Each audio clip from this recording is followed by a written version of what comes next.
Al-ain itu mata, an-nur itu cahaya, az-zuhur itu sesuatu yang tampak atau barangnya.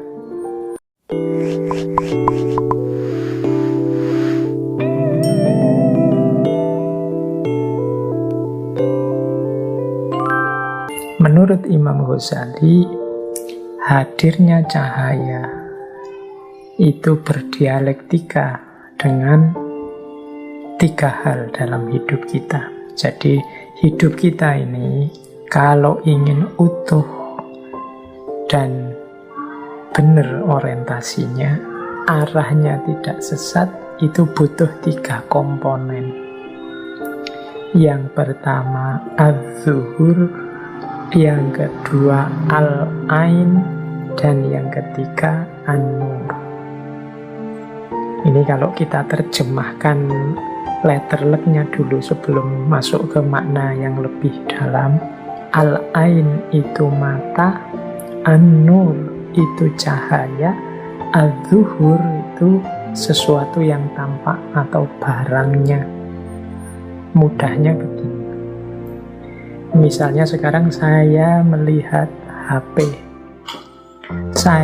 HP-nya harus ada, mata saya sehat, dan harus ada cahaya. HP-nya sendiri itu az-zuhur, mata saya yang sehat al-ain, kemudian an-nur itu cahaya. Harus ada tiga komponen ini baru saya bisa memahami dengan benar adanya HP di depan saya ini. HP-nya ada, matanya sehat, tapi cahaya tidak ada, maka tidak ada gunanya mata dan HP tadi, wong tidak kelihatan.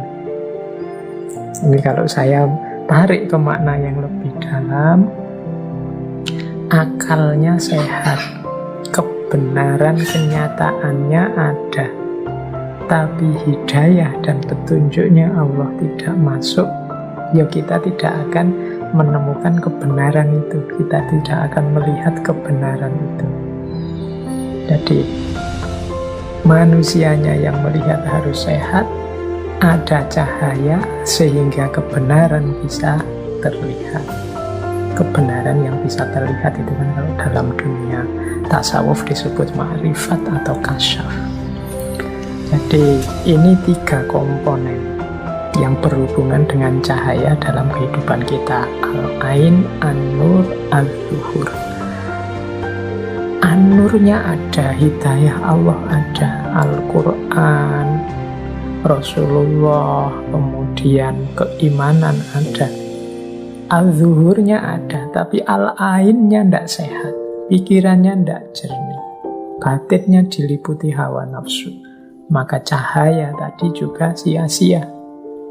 Kalau bahasanya sufi, cahaya jadi terhijab, mata tidak bisa melihat, atau sebut saja matanya buta. Mata yang buta meskipun ada cahaya, meskipun ada kebenaran az-zuhur, ya sia-sia, dia tidak akan bisa melihat. Jadi ini ada timbal balik perputarannya. Jadi kebenaran akan tampak kalau ada kombinasi lengkap antara al-ain, an-nur, dan az-zuhur. Tapi kalau salah satu tidak ada, ya tidak terjadi peristiwa kasyaf atau peristiwa ma'rifat, lahirnya pemahaman atau lahirnya pengetahuan. Jadi ini dialektika antara al-ain, an-nur, az-zuhur. Maka dalam dunia tasawuf selalu kita disarankan membersihkan jiwa. Membersihkan jiwa itu berarti membersihkan mata al-ain, sehingga kebenaran kelihatan. Tapi juga jangan merasa sombong bahwa kita kuasa melihat. Kalau Allah tidak menurunkan hidayah cahayanya, ya sama saja kita tidak akan bisa melihat apa-apa. Jadi itu dialektika antara al-ain, an-nur, dan az-zuhur. Ini yang ada hubungannya dengan cahaya. Ini silahkan direnungkan sebentar. bahwa dalam hidup kita ini kita butuh diri kita yang sehat, kita butuh petunjuk hidayah dari Allah. Baru setelah itu kebenaran akan tampak.